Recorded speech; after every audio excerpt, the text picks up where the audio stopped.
민변 사무총장까지 했고요. 지금 변호사 19년 차인데 서부지방법원에 전속된 국선전담 변호사로 그래서 형사변론을 온갖 걸 다 한 것 같아요. 뭐 돈을 벌기 위해서 노력을 했으면 좋았겠지만 그것보다는 저는 그래도 제가 좀 될 수 있으면 공감할 수 있는 변론을 펴고 싶고 그래서 의뢰인이 좀 저랑 좀 뜻이 맞는 사람이면 좋고 뭐 그런 편이더라고요. 네. 조수진 후보가 53.76%, 박용진 후보가 46.25였다고 합니다. 감사를 반영하면 19.4대 80.6이었다고 합니다.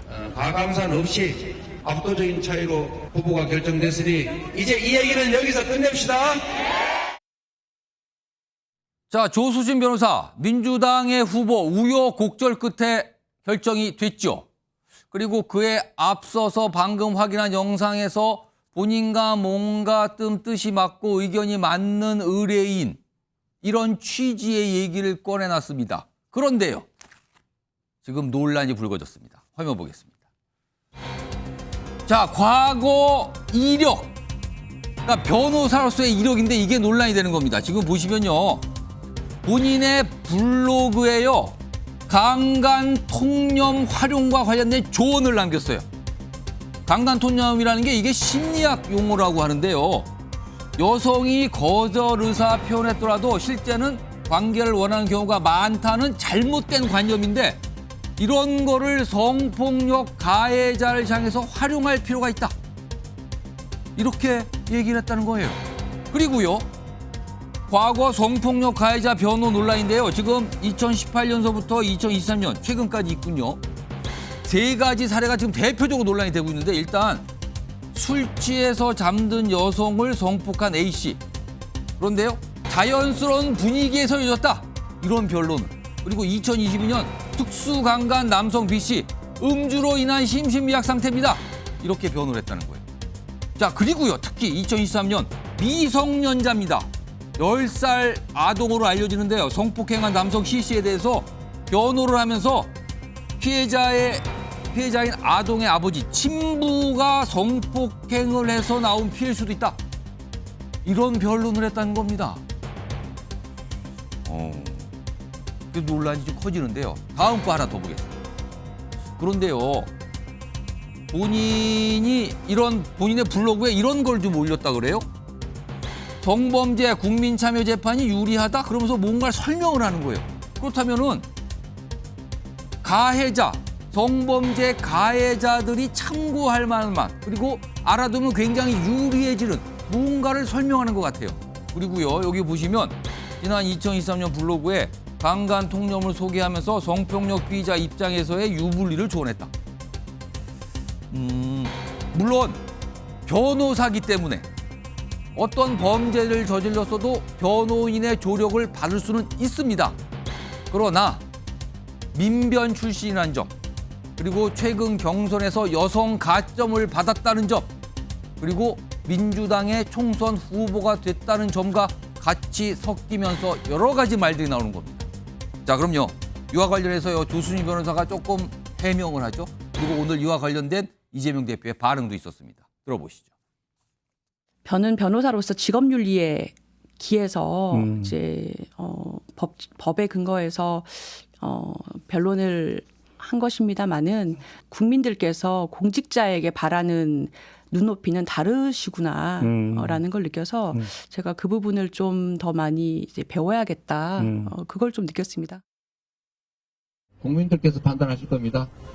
그리고 국민의힘 후보들 지금 해결한 후보 많지 않습니까? 부동산 투기꾼, 입도 히로부미는 잘 키운 훌륭한 인재다, 이런 식의 생각을 가지고 있는, 혹시 권력을 맡기면 도대체 입으로 하는 말인지 어디로 하는 말인지 알 수 없는 그런 후보에 더 많이 관심 가져주시기 부탁드립니다. 자, 김성희 평론가, 네. 이재명 대표는 국민들이 판단하실 거라고 얘기했는데 네. 지금요, 이 변호한 내용들을 보고 그리고 본인이 뭔가 블로그에 홍보하는 걸 보면은요, 성폭력 가해자 전문 변호사처럼 보이기도 합니다. 지금 상황에서는요. 네. 근데 이거 민주당에서는 별로 문제가 안 된다, 대수롭지 않게 여기는 분위기인 건가요? 그래서 일단은 자기 진영에 대한 방어 기제가 좀 본능적인 방어 기제가 좀 작동하고 있는 거 아닌가 이런 생각이 드는데, 어떻게 이거를 대수롭지 않게 여기겠습니까? 이 내용들이 지금 다 나와 있는데 제가 볼 때는 기본적으로 그 상대방을 우리가 악마화하면서 양 진영이 다 그 시선을 상대방에만 고정시켜 놓고 있잖아요. 그런 현상의 한 부분이다. 국민을 바라봐야 되는데 국민을 바라보지 않고 서로 상대를 악마화하면서 상대만 바라보고 있다. 이런 부분에 대해서 되게 안타까운데 그렇지만 이건 진보 진영의 정체성을 흔들 만한 사안입니다. 이거는. 그래서 저 개인적으로도 굉장히 창피하고요. 그리고 우리 진보 진영이 창피함을 안다면 하루빨리 조속하게 이 사태를 해결해야 된다. 이런 생각이 듭니다. 지금 화면 좀 다시 한번 좀 보죠. 여기 소개돼 있는데요. 아까 3가지 사례가 있었는데 또 다른 사례 여기 가운데 들어있죠. 2021년에 변론을 했던 사건인데요. 여성 200여 명의 몰카 촬영 및 음란물 사이트에서 몰카 촬영물 다운로드한 남성 변호를 했대요. 촬영도 하고 다운로드하고. 뭐 양이 좀 많네요. 근데 2021년이면 당시에 이른바 N번방 사건 이런 게 발칵했던 때 아닙니까? 근데 이런 변호도 맡았고요. 그리고 아까 2023년에 이 사건에 대해서는 아동입니다. 아동. 그런데 그 피해 아동의 아버지가 뭐 있을 수 있는 거 아닙니까? 이런 변론을 해서 이게 2차 가해 논란처럼 비춰졌거든요. 지금 그런 얘기가 나와요. 자, 그런데 얼마 전에 민주당에서요. 서울의 한 지역구의 경선, 청년들만 경선을 하는 과정에서 한 후보, 경선 후보로 올라간 후보가 과거에 어떤 2차 가해 발언 논란이 됐거든요. 그래서 후보가 교체가 됩니다. 그 후보가 탈락이 됐어요. 이런 것까지 지금 다시 나오는 말입니다. 자, 그럼 관련된 목소리 들어보겠습니다. 해당 후보 역시 청년 정치인으로서 매우 뛰어난 분이었습니다. 그 해당 후보가 100%의 하자가 있거나 결격 사유가 있어서 교체한 건 아니고 시민단체와 사회단체 그리고 여성단체 등에서 강력한 문제 제기가 있어가지고 국민적 요청에 기민하게 대응할 필요가 있다. 민주당 계열에서 조수진이라는 후보를 내고 있습니다. 그런데 그분은 민변 사무총장이라고 하는데 초등학생이 강간 피해를 당했는데 아버지가 그랬을 수도 있다라는 식의 그런 뉘앙스의 변호를 하는 경우는 상식적으로 없습니다. 누가 그렇게 합니까? 가해자를 옹호하고 피해자에게 2차 피해를 가했던 행동들입니다. 이런 행동들이 저 당에서는 용인될 수 있는 겁니다. 우리는 용인하지 못하겠습니다. 자, 오늘 서정욱 변호사 나와 계신데요. 일단 강간 통념이라는 이런 개념을 실제 이런 재판에서 변호사들이 활용을 합니까? 그렇죠. 아마 이제 이걸 다른 말로 이제 이거 피해자다움이다. 예. 이렇게 이거 표현합니다. 강간이라는 거는 이제 그 옛날로 치면 이게 여성이 은장도 들고 이게 뭐 자결하겠다는지 이 정도로 이게 저항을 해야만 강간이고 그게 아니고 이제 그냥 뭐 소극적으로 뿌리치거나 이런 거는 강간이 안 된다. 이런 논리가 이제 전통적으로 아마 이제 그 변호인들이 많이 활용하는 이런 이제 논리인데요. 예. 지금은 이제 완전히 깨어진 논리입니다. 지금은 이제 강간은 그냥 비동의, 여성의 완전한 동의가 없을 때는 이게 강간이다. 이렇게 일반적으로 보거든요. 예. 근데 저는 이제 민변의 사무총장까지 하고 전문적으로 변호하는 분이 저는 강간의 통념, 피해자다움을 상당히 강조하면서 어떻게든 이렇게 가해자를 무죄로 빼기 위해서 저런 논리를 한다는 게 도저히 납득이 안 되고요. 예. 그리고 이제 그 아까 10살 예, 아동은 이제 본인이 그 정확하게 일관되게 진술하고 있거든요. 체육관 관장에. 그럼에도 이게 불구하고 마치 이게 다른 남자에 당한 거 아니냐 또는 이게 아버지까지 거론하는 이거는 변호사의 저는 윤리를 벗어났다. 이렇게 보이고요. 지금 이제 저분이 계속 성폭력을 아마 전문적으로 이렇게 많이 변호한 것 같아요. 다른 변호사보다. 근데 제가 보기에 지금까지는 전부 이게 가해자 남성을 변호했고요. 근데 남성도 보니까 뭐 한의사도 있고 그다음에 체육관 관장부터 상당히 재력 있는 이런 게 남성만 변호했다는 게 과연 민변 또는 그 인권 이런 데 변호사 개념이 맞는지 도저히 납득이 안 됩니다. 아까 목소리로 조수진 변호사의 최근에 이런 논란과 관련해서 이 해명을 좀 들어봤는데요. 지금 여성단체가 굉장히 지금 문제를 삼고 있는데 그 내용 좀 소개해드리죠. 여기 보겠습니다. 일단 이 한국 여성 정치 네트워크 뭐 지난달 19일서부터 시작이 됐거든요. 이렇게 어떤 이 이의제기, 문제제기가요. 여기 보면 조수진 변호사 성폭력 피의자들에게 법망을 피하는 기술 안내하고 적극적으로 홍보했다. 여성 후보에 대한 가산제도, 성폭력 피의자 전문 변호사의 입신에 의한 디딤돌이 아니다. 총선 과정, 이 경선 과정 자체에 대해서도 약간 문제제기를 합니다. 하나 더 보죠. 자, 국회의원이 되기에 자격 없다는 것 인정하고 스스로 사퇴하라. 그리고 민주당은 가해자 연대 공천 자행 중단하고 후보에 대해 조수진 후보에 대한 공천 즉각 중단하고 사과하라. 이런 입장들이 지금 나오고 있는 상황입니다. 그러면은 앞서 영상에 봤는데요. 조수진 변호사 입장 이것도 뭐 화면으로 좀 정리된 게 있어요. 송구하다. 일단 어제입니다. 과거 성범죄자 변론한 것과 블로그를 통해 홍보한 것은 변호사로서의 윤리 규범을 준수하며 이루어진 활동이다. 법적으로 문제가 될 건 없습니다라는 입장도 좀 설명을 해놨네요. 윤경호 소장님. 앞서서 성추운전 행정관 2차 가해 논란 속에 이제 본인은 해명했지만 당에서는 이게 문제가 있다. 즉각적으로 여론에 반응해야 된다. 이런 이유로 경선 후보에서 탈락이 됐어요. 교체가 됐거든요. 이거와 좀 빗대서 보면 이거 좀 어떻게 판단이 됩니까? 뭐 같은 잣대 돼야겠죠. 아까 안규백 전략공관위원장이 한 얘기에 그대로 잣대를 갖다 대면 뭐 조수진이라는 후보도 국민의 요구에 기민하게 부응을 해야 되지 않을까. 그런데 이미 민주당이 지금 지역구 254곳에 대한 공천을 다 마무리했다 이렇게 얘기하잖아요. 또 비례대표 공천도 발표했죠. 그렇다면 지금 상황에서는 본인이 자진 사퇴하는 수순밖에는 없을 것 같은데 왜 이런 집중적인 포화를 맞을까? 마지막에 사실 굉장히 어떻게 보면 박용진이라는 논란의 후보와 경선을 하면서 역으로 스포트라이트를 많이 받았잖아요. 예. 그러니까 이제 그에 상응하는 만큼의 결점, 흠집 이런 게 고스란히 드러난 상황에서는 매를 더 많이 맞는 셈인데 저는 과연 이걸 민주당 공천 심사하는 쪽에서 사전에 걸러내지 못한 이유가 뭘까? 아니면 알고도 이걸 덮었을까? 그러니까 몰랐는가? 아니면 알았는데 문제가 없다고 판단한 건가? 예, 그러니까 시간이 없다는 이유로 또 박용진이라는 타겟을 어찌됐든 좌초시키기 위해서 예. 찾아낸 뭐 보배라고 생각을 했다면, 근데 저는 아까 그 여성 정치 네트워크에서 한 얘기가 예. 참 아플 것 같아요.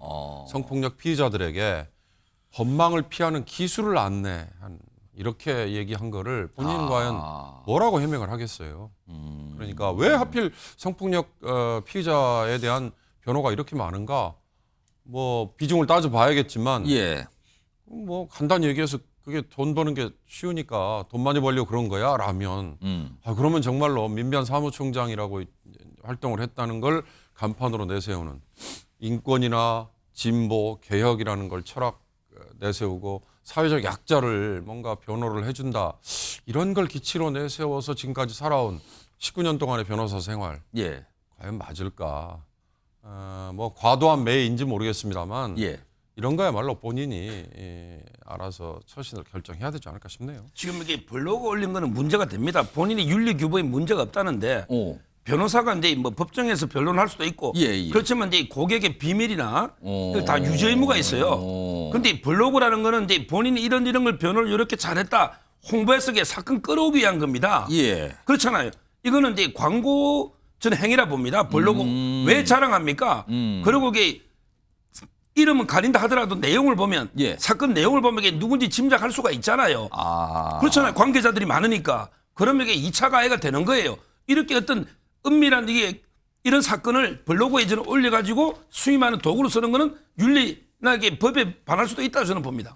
자, 이준우 전 저는요. 여의도연구원 기획위원 잠깐 질문 드리는데 뭐 예, 하시면 잠깐만요. 그러면 하나만 좀 잠깐 말씀드리고 싶은 얘기하시죠. 게 저는 민주당이 이거 예. 빨리 처리해야 된다고 보는 게 예. 저 조수진 변호사는 뭐 그 아이가 있는지 없는지 모르겠는데 애 키우는 부모 입장에서 아이가 강간을 당했는데 그 부모가 한테 당신이 자기 자식을 뭐 이렇게 했을 수 그러니까 그 있는 친구 거 아니냐. 아버지를 향해서 네, 아버지를 향해서. 그렇게 얘기를 이건 대한민국 부모라면은요, 저는 굉장히 분노할 것 같아요. 이거는 저도 처음에 듣고서 애 키우는 입장에서 이게 도대체 이게 무슨 경우가 이런 경우가 우리나라나 전 세계적으로 이런 경우가 있을 수가 있나 이런 생각이 들 정도로 굉장히 화가 났거든요. 그래서 저는 민주당이 지금 모르겠습니다. 지금 아까도 제가 말씀드렸지만 지금은 자신들이 우리가 한 공천이니까 조금 뭐 방어하고 싶은 생각이 들겠죠. 근데 그거 빨리 버리지 않으면 제가 볼 때는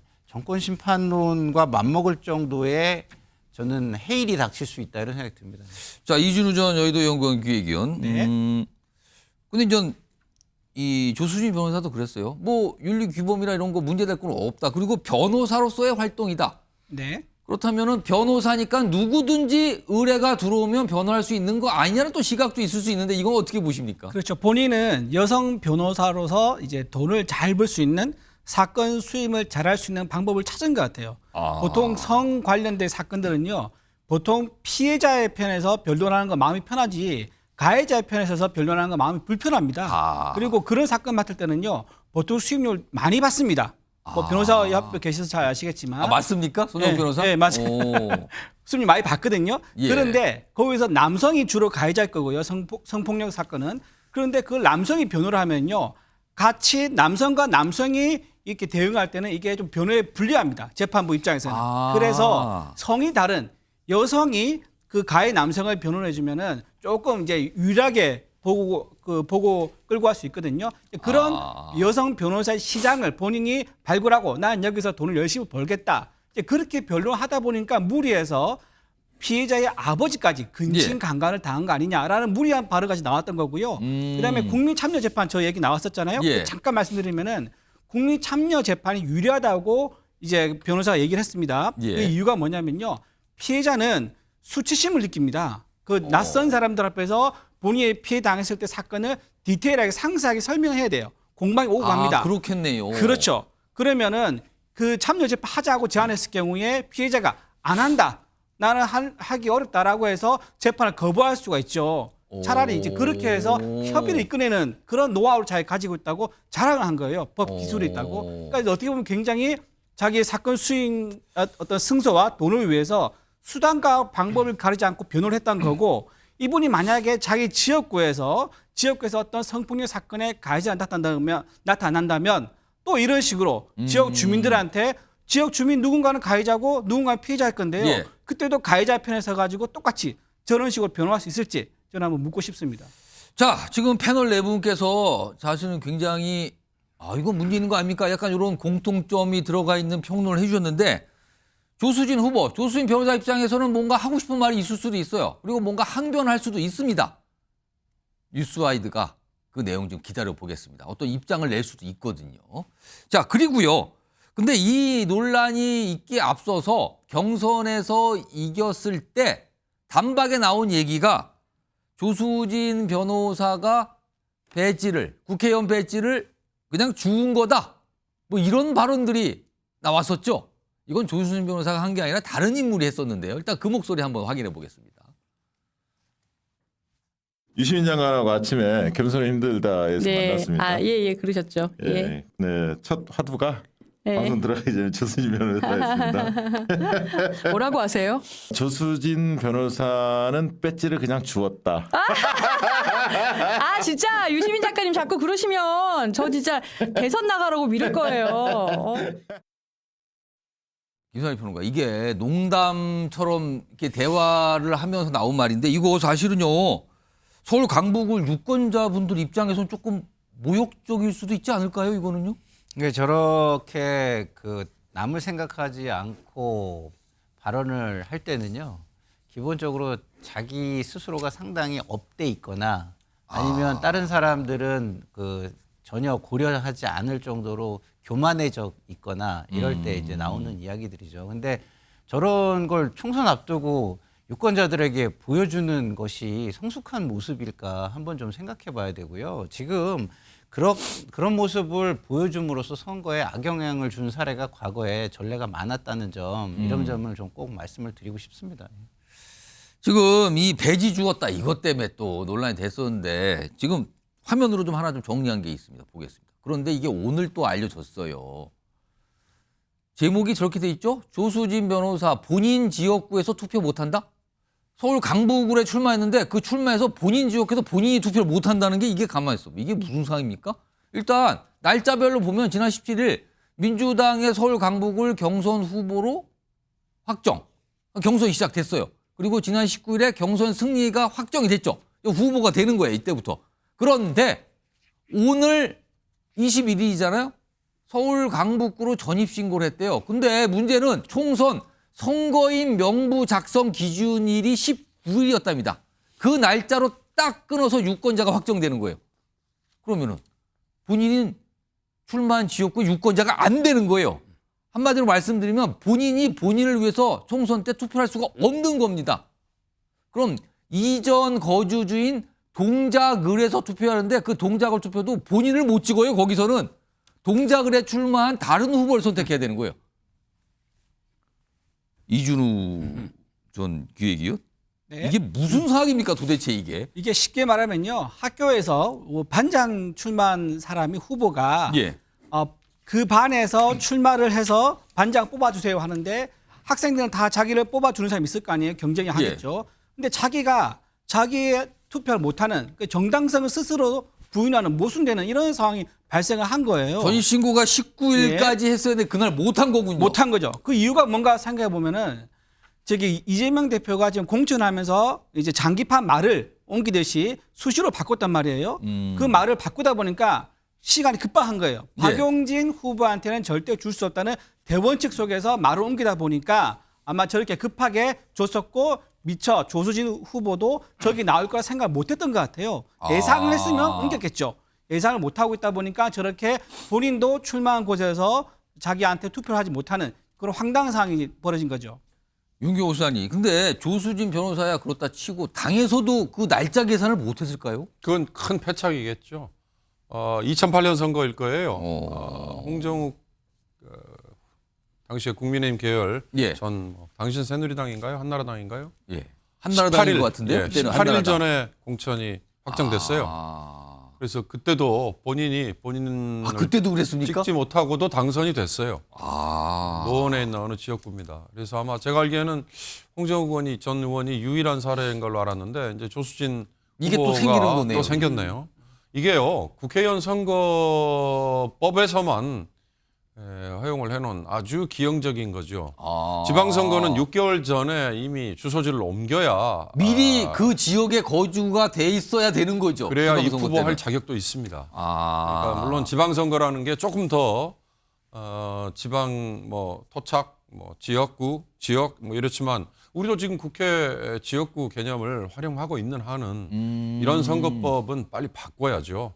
그래야 당마다 이렇게 투표 직전에 한 달 전에 막판에 장기판 옮기듯이라는 표현을 이 의원께서 하셨는데 그 얼마나 유권자들을 모욕하는 거예요. 그러니까 이거는 국회의원 선거법 빨리 바꿔야 됩니다. 다만 국회의원들에게 그걸 맡겨놔서는 안 되잖아요. 그러니까 선관위든 아니면 다른 제3의 기구든 예. 365일 상시 가동이 되는 기구에서 인구 변화, 인구 편차도 반영하고 또 행정구역의 변화도 반영을 하고 이런 선거 관련 법 이거는 스스로에게 고양이 목에 생선을 맡기는 듯이 하는 거 하지 말고 제3의 객관적인 기구나 아니면 조직에 이걸 맡겨서 예. 손을 보도록 하는 게 어떻게 합니까? 결국 국민 압박이 커져야 되는 수밖에 저는 없다고 생각해요. 그런데 그 지방선거법도 이게 문제가 있어요. 네. 뭐냐면 이제 그 서울시 의원을 뽑잖아요. 예. 근데 그 주소지를 강남에 두고요. 어. 관악구에 서울시 의원 후보로 나가는 경우도 있어요. 서울시 의원이니까 서울시 안에만 있으면 되는 거예요. 그 구는 필요 없고. 예. 이것도 이게 문제잖아요. 제가 관악구에서 시의원 할 텐데 예.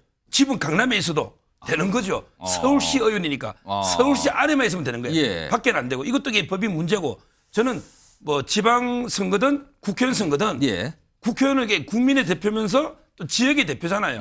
어느 정도의 지역 그 요건도 정하는 게 맞다 이래 봅니다.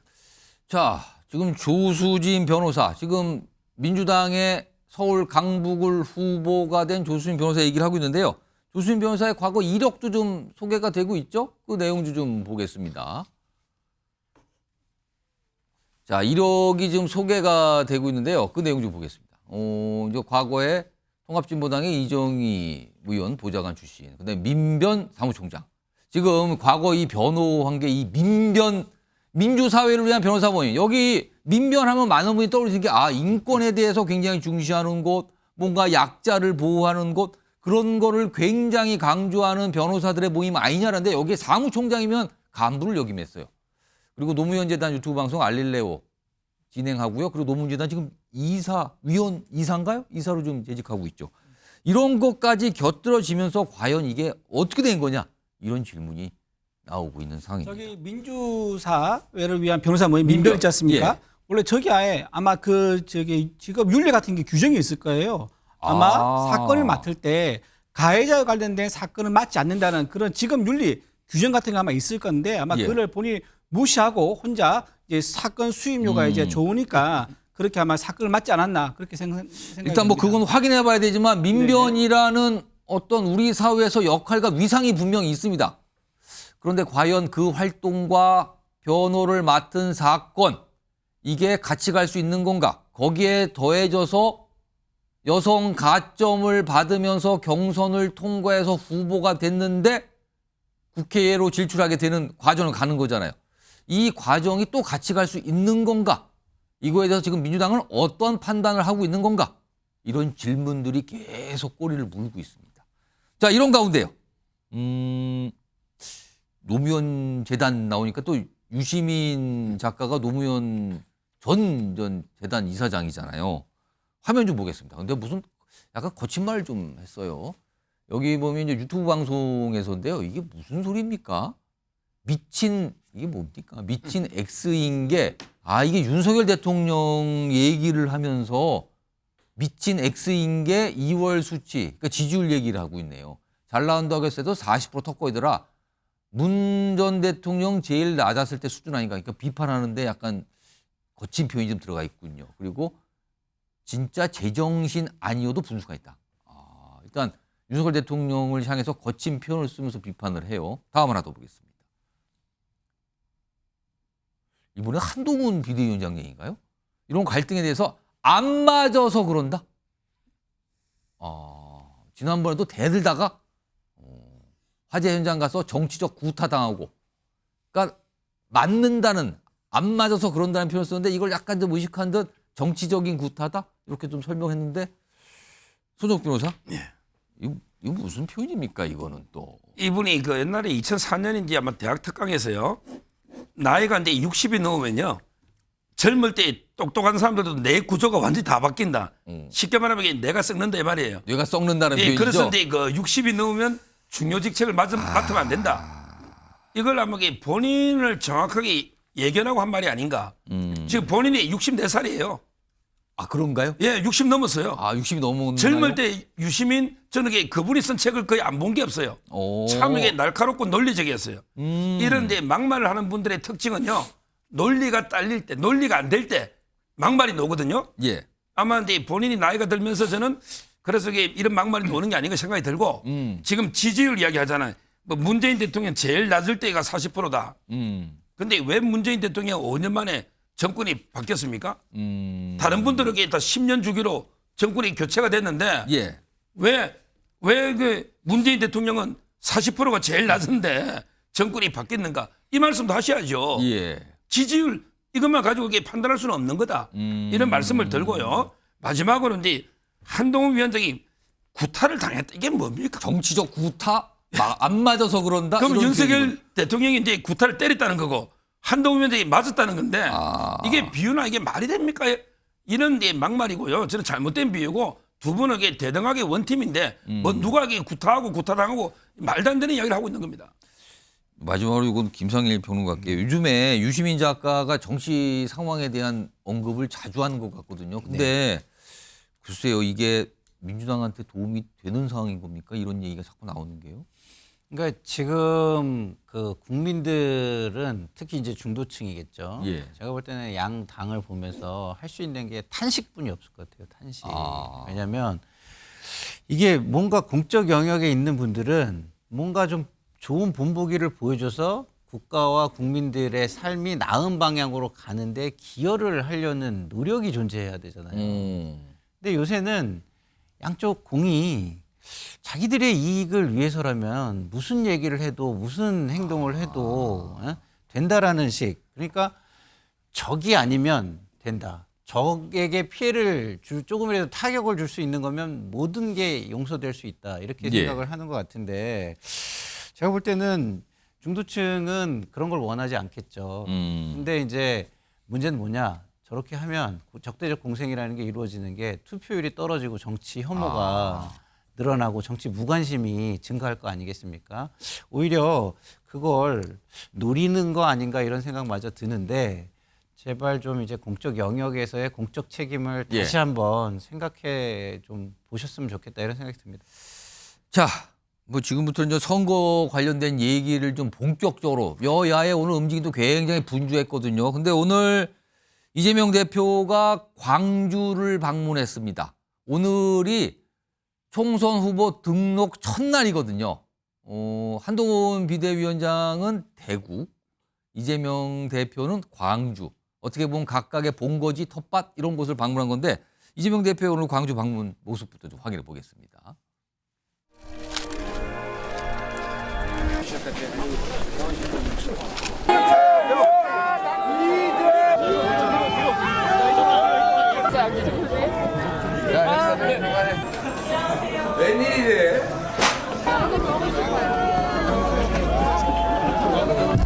감사합니다. 자, 진행할게요.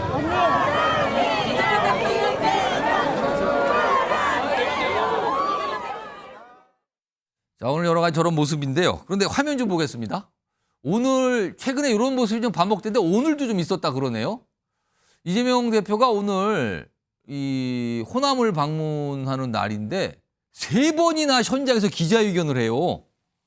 그래 좀 이례적인 것 같고요. 기자회견을 광주, 군산, 논산 계속 기자회견을 했다고 그러거든요. 근데 최근에 이런 모습이 자주 보여요. 아, 그럼 지금부터 마이크를 들고 그럼 기자들 분들 오셨죠? 뭐 회견합니다. 이렇게. 그리고 또 끝나면 기자회견 끝나겠습니다라고 다시 마이크를 내려놓고 이런 모습인데 자, 그럼 관련 영상이 있습니다. 들어보겠습니다.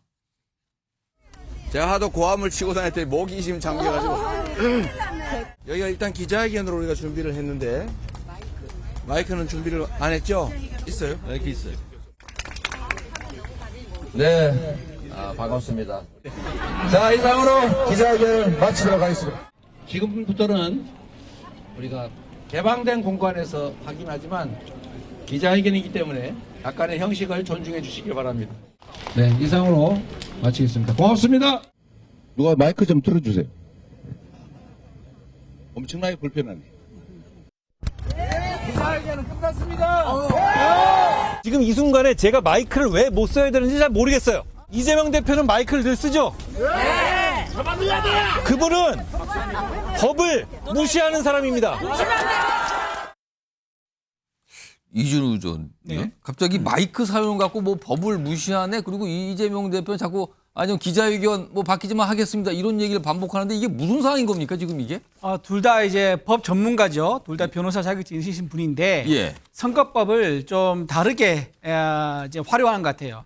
이재명 대표 같은 경우는 원래 선거법상 예. 선거기간 이외에는 마이크나 확성기를 쓸 수 없게 되어 있습니다. 지금이 선거 기간이 아니니까 밖에서 유세 같은 활동을 하지 마이크 쓰면 안 된다. 안 되는 거죠. 예. 안 되지만 이걸 어떻게 비켜갔냐면은 기자회견 하는 척 하는 거예요. 그래서 기자들이 잘 안 들릴까봐 기자를 위해서 내가 마이크를 쓴다. 기자회견은 선거운동이 아니니까. 그렇죠. 네네. 그런 꼼수를 부렸는데 사실 이게 엄격히 따지면 불법입니다. 제가 법은 정확하게 또 뒤에 설명드리겠지만 여기 계신 분이 그러니까 이 불법에다가 불공정한 선거법을 지금 행태를 보이고 있는 거고요. 위반한 행태고요. 한동훈 위원장은 그에 반해서 본인이 준법이 뭐 철저하신 분이지 않습니까? 그리고 공정을 본인의 브랜드적 가치로 내세우고 있기 때문에 아마 한동훈 위원장은 저렇게 이재명이 하는 걸 따라하지는 않을 것 같아요. 근데 저게 문제가 돼서 이재명이 아마 그만두지 않을까. 기자회견을 가장한 저런 마이크 잡는 거를 그만두지 않을까 이제 예. 그런 생각을 합니다. 그 이재명 대표의 마이크 사용법 같기도 한데 요거 지금 제가 잠깐만요. 일단 손정욱 변호사 말씀하시는데 아마 법적으로 설명하실 건데 조금 기다려 주시고요. 먼저 김상일 평론가부터. 예. 근데 맞아요. 저러면 안 좋다고 저는 생각해요. 뭐 이재명 당대표가 잘하는 건 아니라고 보는데 예. 근데 한동훈 비대위원장은 저 말할 자격 없습니다. 오. 왜냐하면 본인이 법무부 장관이었잖아요. 예. 근데 법이 통과된 다음에 시행령으로 음. 검찰의 수사 범위를 확대를 했어요. 입법 취지를 완전히 무시해가지고 한 겁니다.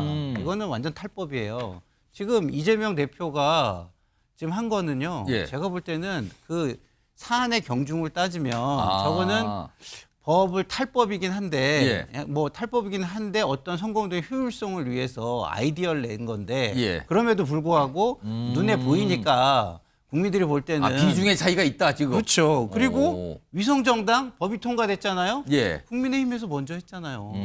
예? 그것도 법무부 장관 예. 출신을 당대표급으로 예. 뭡니까? 당대표나 다름없는 위치에 지금 모시고 있는 정당에서. 예. 알겠습니다. 약간 다른 사례 들었는데 이제 마지막으로 손정욱 변호사. 이거 기자회견 지금부터 하겠습니다라고 하면서 야외에서 마이크 지금 사용하는 거 이거 어떻게 봐야 되는 겁니까? 법적으로? 이런 게 너무 많아요.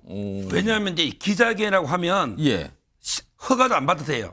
우리가 집회를 하려면 사전에 신고하고 허가 받아야 되죠. 그렇죠. 집회는 그렇습니다. 그런데 기자회견은 아무 때나 하면 돼요. 그다음에 또 기자회견은 저렇게 마이크도 써도 돼요. 예. 그러다 보니까 이제 그 기자회견하고 우기는 경우 많은데 기자회견에 대해서 좀 배려를 하는 거네요. 제가 이제 조원진 우리 공화당 대표 재판을 계속 했거든요. 이분이 북한에 김여정 방문할 때 기자회견을 했어요. 서울역 앞에. 기자회견. 방문을 반대한다고. 그런데 불법 집회라는 거예요. 아, 회견을 인정을 못 받았네요. 그러면 이게 기자회견이냐 아니면 이게 불법 선거운동의 집회냐 기준이 뭐냐? 세 가지가 있어요. 첫째는 이게 참석자가 많으냐 적으냐. 기자회견은 이게 보통 2-3명이 하면 됩니다. 근데 몇십 명이 오가지고 당원들이 옆에 쭉 서기 좀 사람이 몇백 명 되잖아요. 저 기자회견은 안 봅니다. 지지자나 당원 숫자가 많으냐 기자 숫자가 많으냐. 기자회견은 한두 명 정도면 하면 되고요. 그다음에 두 번째 기자회견은 구호 같은 걸 외치면 안 돼요. 함부로 구호를 외치면 안 됩니다. 차분하게 기자 묻고 문답만 해야지 그게 안 되고요. 그다음에 그때 퍼포먼스 있잖아요. 뭐 화형식을 한다든지 이거 기자회견 안 봐줍니다. 따라서 기자회견으로 인정되려면 요건이 상당히 까다로운데 저 이재명 대표의 저거는 명백한 선거운동 집회지 저기 기자회견이다. 기자들이 다 웃어요. 이거는 편법이야 꼼수가 아니고 명백하게 불법이다. 기자회견이 되기 위한 요건 판례부터 한번 보시라고 제가 말합니다. 이게 조금씩 이제 얘기가 나오니까 아마 논란처럼 되는데 아마 민주당도 고민을 하고 국민의힘도 혹시 고민하면서 우리는 왜 못합니까? 또 이러는 거 아닌지 모르겠네요, 지금요. 아무튼 마이크 사용에 관한 여러 가지 좀 뒷말이 좀 나와서 전해드렸고요. 다음 주제는요. 오늘 새벽부터 이게 진행된 일이거든요. 제목으로 확인해 보겠습니다. 새벽 5시부터 공항에서 기다렸다. 누가 누구를 기다렸다는 걸까요? 일단 새벽의 모습 그리고 조금 그 모습이 지나가면 아침의 모습으로 가거든요. 확인해 보겠습니다. 의원님들 좀 가주시고 될 것 같습니다.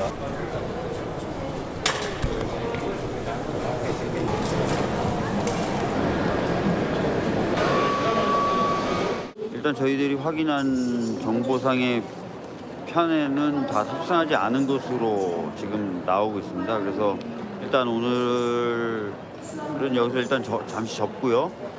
저희 의원들끼리 모여서 잠깐 회의를 하기로 했습니다. 앞에! 집합! 회의 마라! 이종국을 들고 치기! 땅콩 핸드폰을 왜 제출했는지 얘기해라! 자, 오늘 이종섭 주 호주 대사가 오전 10시 조금 안 돼서 귀국했거든 나왔어요. 근데 민주당 의원분들은 공항에서 5시 정도부터 기다리고 있었다 그러죠. 화면 좀 보겠습니다. 자, 화면 보시면요. 지금 오늘 상황이 설명이 되는데 민주당 공항 터널한다 5시까지 새벽 5시까지 참석가랑 의원들 모이기 바란다. 일찌감치 시작이 됐어요. 그리고 실제는 새벽에 나오는 걸로 알고 기다렸는데 그 이후에 안 나오니까 기다려서 거의 10시 될 무렵까지. 그리고 터미널도 약간 혼선이 있었거든요. 그러니까 민주당 의원들이 굉장히 아침에 고생을 한 겁니다.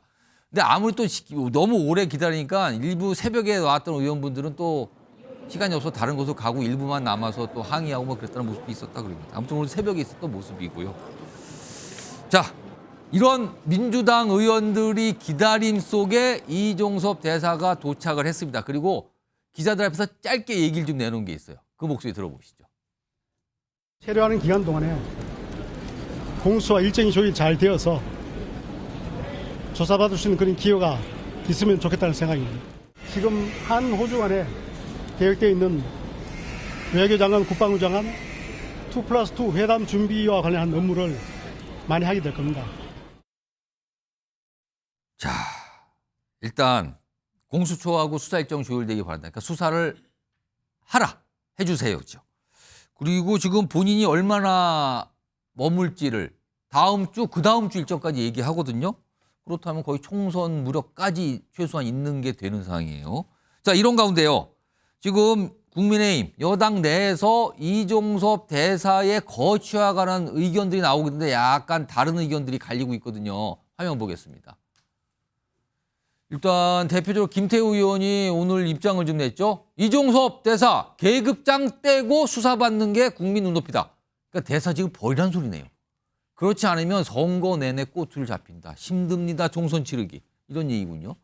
근데 반면에 지금 이혜훈 후보 됐죠. 이종섭이 뭘 잘못했나? 선거 유세 나가서 이종섭 관련 얘기 못 들었습니다. 도대체 무슨 소리라는 거예요. 그리고 민주당 쇼에 휘둘리면 안 된다.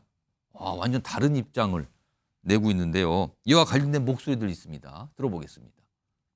한마디로 만시지탄입니다. 정말 시기가 늦어서 기회를 놓쳤다고 그렇게 보거든요. 이 조치가 늦어지면서 오히려 민심의 역풍이 우려되는 그런 상황인 거죠. 만약에 이종섭 대사 스스로가 거취 문제로 또 고민을 한다면은 뭐 스스로 고민하고 뭐 결단하는 뭐 그런 것도 가능하다고 보고 있습니다.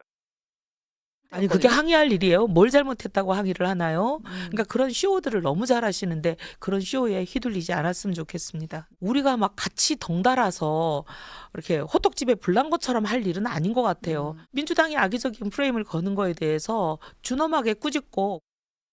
해결됐다라고 한동훈 비대위원장은 얘기했지만 귀국한 것만으로 해결된 겁니까? 그렇게 생각하실 국민이 있을까요? 귀국하니까 해결됐다? 전혀 아니다라는 말씀을 드리겠고 한동훈 비대위원장도 빨리 그 늪에서 빠져나오기를. 자, 윤경호 소장님. 그러니까 뭐 야당에서는 대사직 사퇴 좀 강력히 주장하는 것 같고요. 근데 여당 내에서는 의견이 좀 갈리고 있거든요. 이종섭 주 호주 대사의 대사직 사퇴. 이거 어떻게 좀 보십니까? 저는 사퇴가 불가피할 것 같아요. 그러니까 지금 이제 임명 취소 단계는 지나갔죠. 이미 부임까지 했고 예. 그쪽 나라의 신임장 4번이지만 제출을 이미 했어요. 예. 이종섭 전 국방장관 현재 호주 대사 사퇴의 본질은 뭐냐? 저는 대통령과 대통령실 그리고 법무부 예. 등등이 공권력을 이렇게 자의적으로 무도하게 쓴 거는 정말 있을 수 없는 일이다라는 비판에 할 말이 없을 거다는 생각이 들어요. 그러니까 공수처라는 조직이 어찌됐든 최수근 상병 고 최수근 상병 사망과 관련해서 일련의 관계자들을 피의자로 수사 대상자로 적시를 했고 그에 대해서 강제 수사까지 나선 상황에서 필요해서 출국 금지를 조치를 내렸잖아요. 근데 그걸 지난 4일이죠. 임명 일방적으로 발표하고 예. 그리고 나중에 출국 금지된 상태다라는 언론 보도가 나오니까 7일이죠. 아마 뭐 2, 3일 사이에 그러니까 7일에 공수처에 뭐 조율을 해서 자진 출석을 해서 1차 수사 받는 형식을 취하고 그리고 바로 출국 금지를 풀어주는. 예. 그러니까 이런 것들이 과연 윤석열 대통령이 얘기한 것처럼 법치 또는 공정, 법에 의한 규정에 의한 그렇게 얘기할 수 있는 떳떳하게 얘기할 수 있는 사안인가. 그러니까 공수처는요. 지금 이제 저는 이종섭 호주 대사가 지금 들어와서 나를 불러주라라고 얘기하는 거. 꼭 저 송영길 전 민주당 대표가 파리에 있다가 들어와가지고 검찰에 나 불러줘라고 얘기하고 심지어 검찰청사까지 갔었죠. 그거하고 상당히 연상이 많이 돼요. 근데 아마 8개월 정도 걸렸을 거예요. 그러니까 지금도 공수처가 과연 이종섭 전 국방장관 수사를 하기 위한 기초조사, 그러니까 관련자들에 대한 다른 조사를 다 할 만큼 여력이 되는지. 그리고 지금 공수처라는 조직이 차장도 없고 지금 처장도 부재 상태잖아요. 예. 왜 그럽니까? 윤석열 대통령이 계속 후보로 올라온 사람들에 대해서 지금 지명을 미루고 있는 상황 아니에요. 그러니까 이번 사태 여러 가지에 딱 하나 차지하고 있는 건 공수처라는 조직을 완전히 무력화 내지는 형이화해버리는 것도 큰 결과물이다. 이런저런 상황에서 단순히 야당이 이 문제에 대해서 제기를 하고 있다는 것만으로 지금 문제가 귀착점을 해결책을 찾아야 되는 게 아니고요. 왜 국민의 여론이 들끓고 있는지를 잘 봐야 될 것 같아요. 이혜원 의원이 중성동 의리죠. 제가 보기에는 선거운동 제대로 안 하고 다니시는 것 같아요. 최근에 보십시오. 지난주 금요일에 나왔던 갤럽의 여론조사에서 서울 지역에서만 왜 국민의힘 지지율이 15%포인트 이상 하락했을까? 이걸 잘 생각해 보시면 아마 답이 나올 거예요. 이준우 전 의원은 지금 여당 내에서 이종섭 대사의 대사직 사퇴 약간 갈리는 의견이 나오고 있는 상황이거든요. 이거 사퇴 요구 이거 어떻게 좀 들으셨습니까? 지금 조혜진 의원 입장에서 아까 냈던 사퇴 요 목소리는요. 아마 김태호 의원. 김태호 죄송합니다. 김태호 의원입니다. 김태호 의원이 말했던 건 아마 한동훈 의원의 아마 입장을 좀 내는 것 같고요. 이혜원 의원이 후보가 얘기했던 사퇴까지는 아니다 하는 부분은 아마 용산에 그 좀 목소리를 좀 그러면 내는 것 같은 이것도 약간 느낌이 친한 듭니다. 친윤 약간 이런 맥락이라고 보시는 겁니까? 좀 그렇다고 볼 수 있겠죠. 네, 오. 볼 수 있는데 지금 저는 오늘 여기서 좀 중요하게 봐야 되는 게 지금 새벽 5시에 다 모여라 해가지고 의원들이 우르르 몰려갔어요. 민주당 의원들이 갔어요. 그리고 터미널도 잘못 찾아간 겁니다. 잘못 찾아가지고 4시간 동안 기다리다가 다른 데 옮겼다가 나오니까 기다리고 이제 쇼로 이벤트를 한 거죠. 근데 이런 게 아마 이게 공수처 자체의 의미보다는요. 이 지금 이종섭 이분 그 주한 대사의 사건을 정치적 이슈로 둔갑을 시켜서 공수처 자체의 문제보다는 이게 정치적 총선에 관련된 매우 불공정한 이슈다. 그런 식으로 프레임을 씌우기 위해서 아마 했던 게 아닌가 이런 생각이 또 듭니다. 그리고 실제로 저 아까 좀 말씀하셨지만 공수처가 지금 제대로 지금 운영이 되고 오고 있지 않아요. 그러니까 주한 주 대사를 부르더라도 제대로 조사할 수 있는 상황이 아니에요.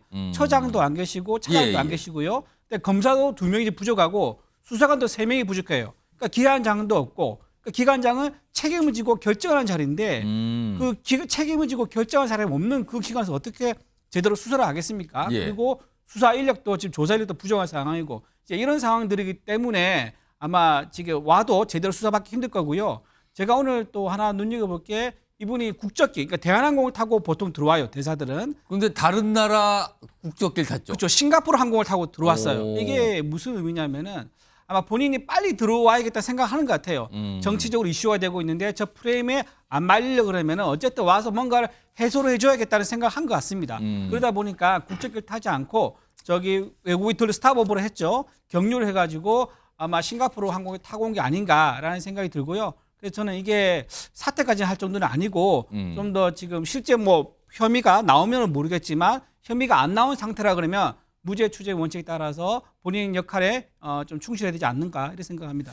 이런 상황에서 오늘 이종섭 대사가 입장을 냈죠. 그리고 공수처도 또 어떤 입장이 추가적으로 나왔는데 좀 비교해 보겠습니다. 자, 체류하는 동안 일정 조율이 잘 돼서 조사를 받았으면 좋겠습니다. 그리고 공수처 관계자가 얘기를 해요. 현재 말씀드릴 입장도 드릴 말씀도 없다. 앞서서는 그냥 수사팀에 따라서 판단에 따라서 수사가 진행되는 거다. 그 당장 할 수 없다는 취지의 얘기를 꺼내놨거든요. 그리고 오늘 외교부는요. 이종섭 대사의 호주 복귀 시기는 미정이다. 그렇다면 국내 체류 기간이 상당히 길어질 수 있다라고 보이기도 하네요. 자, 이와 관련해서 오늘 한동훈 비대위원장이 질문을 받고 얘기를 좀 꺼내놉니다. 들어보겠습니다. 민심에 민감하게 받아들이고 국민의 뜻을 어떻게든 좇아보려는 우리 국민의힘의 뜻으로 지금 최근에 얘기되고 있던 이종섭 대사가 귀국했습니다. 이제 답은 공수처와 민주당이 해야 할 일이지 정부와 우리 국민의힘이 해야 될 것은 아닙니다. 자, 서정욱 변호사. 그러면은 이제 국민의힘 여당으로서는 할 만큼 다 한 거다. 이렇게 좀 판단을 하고 있는 건가요? 이거는 이제 이거 한동훈 위원장도 오늘도요. 이제 새 출발 완전히 끝났다고 하고요. 저는 이걸 담당하면서 답답한 게 아무리 언론이나 기자들이요. 출국 금지 조문을 안 찾아봐요. 출국 금지가 출입국 관리법 4조 6입니다. 한번 읽어보세요. 뭐냐? 사형 무기 또는 장기 3년 이상. 사형 무기 또는 장기 3년 이상 범죄의 상당 혐의가 요건이고. 그때도 이게 도주 우릴 때는 3개월 이내. 3개월 이내. 이게 피의자 요건이에요. 근데 이재명 대표처럼 피고인은 할 수 있어요. 기소가 됐잖아. 이럴 때는 출국 금지를 할 수 있어요. 장관이 재량으로. 근데 피의자일 때는 제한을 둬요. 고소가 수백만 건인데 우리 아무 고소가 있다 해서 다 출국 금지하는 게 아니에요. 사형 무기 3년 이상 징역. 그다음에 3개월 이내. 근데 공처가 언제부터 했습니까? 1월 달에 한 거죠. 2월 달 연장. 지금 3개월 다 됐잖아. 근데 소환도 못 해요. 이게 말이 됩니까? 이걸 비판 안 하고 무조건 도망갔다는데 법부터 좀 찾아보고 이야기하자. 토론할 때는. 이걸 제가 첫째 말씀드리고 하나만 더. 이재명 대표가 지금 이종섭 대사 말할 자격이 있습니까? 이종섭 대사는 공수처에서 불러서 안 간 적이 한 번도 없죠. 없죠. 부른 적이 없으니. 근데 이재명 대표는 피고인인데 법원에서 불러도 안 가. 근데 무단으로 2번 빠졌어. 보통 사람이면 구속이죠. 다음에 안 나가면 구속한다 했습니다. 이 이재명 대표는 민주당이 아니 법원에서 부르는 피고인이 오라는데도 무단 결건한 무단으로 안 간 이런 이재명 민주당이 공수처에서 한 번도 안 불렀는데 안 갔다 해서 이걸 공항까지 간다 이 코미디 아닙니까? 이재명 대표 사법 법원부터 가야 되잖아. 부르는데 판사가 이게 더 중요한 거 아닙니까? 알겠습니다. 또 이재명 대표 재판이나 나가세요. 약간 이런 판사가 말씀을 오라는데. 같이 해주셨어요. 자, 그럼요. 오늘 이 사안과 관해서 이재명 대표가 어떤 입장 또는 계획을 좀 설명한 것 같네요. 들어보겠습니다. 최상병 사건에 대한 특검뿐만 아니라 이종섭 특검도 시작해야 합니다. 최상병 국조 그리고 최상병 특검, 이종섭 특검, 쌍특검 1국조 처리를 국민의힘에 강력하게 요구합니다. 김상일 평론가, 민주당은 이제 특검을 다시 이제 이게 추가가 되는 건가요, 지금? 어떻게 되는 겁니까, 분위기가 그러면? 이게 살아있는 권력에 대한 수사가 될 가능성도 있지 않습니까? 그러면은 살아있는 권력과 관련해서는 기존에 보면은 국민들의 어떤 수사기관에 대한 신뢰 이런 게 그렇게 높지 않다고 보여져요. 그렇다면 그 상황을 봐서 특검이라는 거는 민심에 맞춰가지고 할 수도 있다. 저는 이렇게 생각을 하고요. 좀 전에 이제 출금 이야기를 서정욱 변호사께서 해주셨는데 그 출금 결정을 누가 하죠? 법무부가 하는 거 아닙니까? 네. 근데 왜 공수처를 비난하는지 모르겠고요. 네? 뭐 규정 찾아보라고 하셨으니까 규정 한번 찾아보시면 될 것 같고. 그다음에 이재명 그 대표가 재판도 안 가면서 저거를 뭐 비난할 이유가 있냐라는 말씀도 저는 그래요. 일단은 지금 이재명 대표가 수사와 관련해서는 형평에 좀 어긋날 정도로 과도하게 수사와 등등을 받고 있다라고 생각하는 사람들이 되게 많아요. 그런 과정 속에서 지금 총선이라는 국민적인 굉장히 중요한 결정을 앞두고 있는 때입니다. 이럴 때는요, 검찰에서 잘 안 불러요. 그리고 재판도 마찬가지입니다. 어느 정도 이 국가적인 그 중대사가 있을 때는 그리고 영향을 줄 수 있다고 생각할 때는 자제를 하는 게 있어요. 그렇기 때문에 이런 거를 좀 뭐 이렇게 먼저 그렇다고 해서 이재명 대표가 먼저 이렇게 주장하는 게 옳다는 뜻은 아니지만 법원이나 검찰도 좀 자제할 필요가 있다 이런 생각이 듭니다. 자, 이 상황에서요, 뭐 여러 가지 얘기들이 나오는데 다음 준비된 주제는 한동훈 비대위원장이에요. 한동훈 비대위원장이 오늘 대구를 방문을 했거든요. 여당의 대구라는 지역은 굉장히 중요하면서도 특수한 의미를 갖는다고 통상 보고 있죠. 자, 그 주제로 좀 가보겠습니다. 자, 보수의 심장 다음 주에 한 번 더. 오늘 대구를 갔는데 다음 주에 한 번 더 간다는 거네요, 지금요.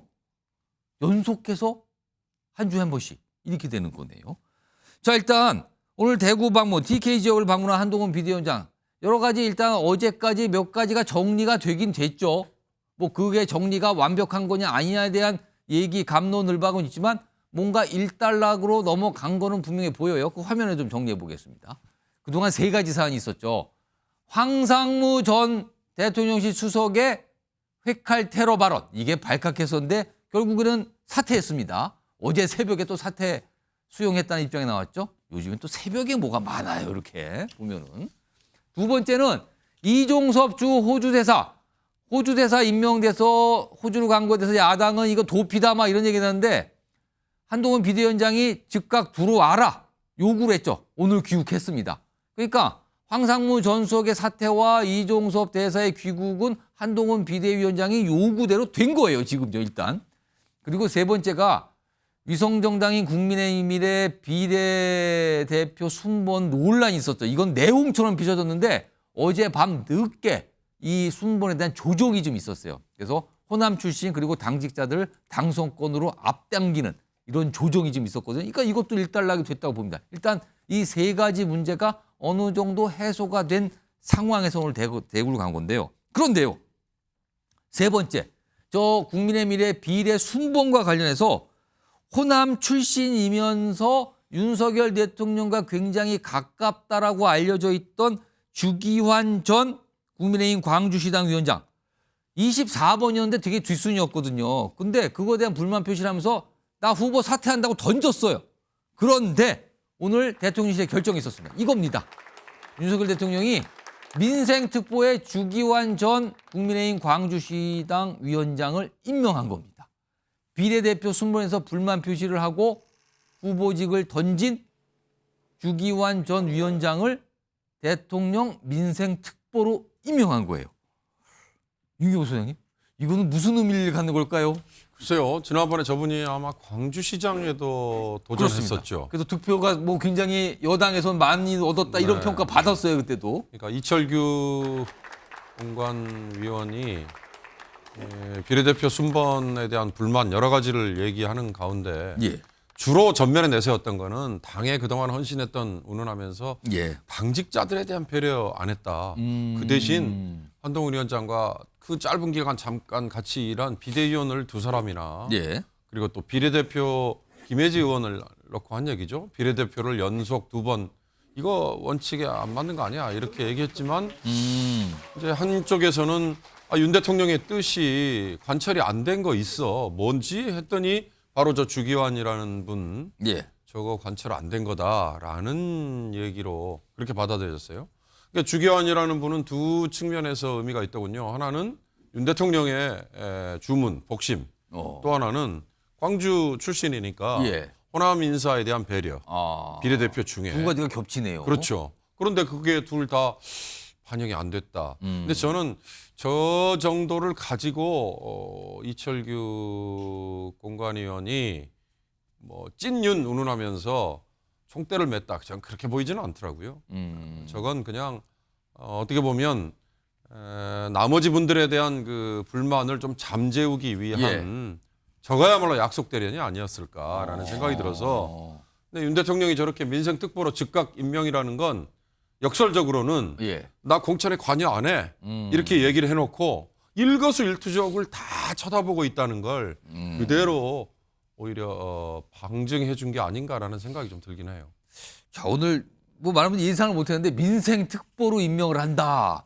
글쎄요, 이게 일단 뭐 배려인지 뭐 어떤 의미인지 뭐 이런 얘기가 나오는데 일단 이런 상황이에요. 지금요. 여러 가지 한동훈 위원장이 일단 뭔가 일단락을 3가지를 짚고 오늘 대구를 갔는데 그 대구 방문의 모습 영상으로 들어와 있습니다. 확인해 보시죠.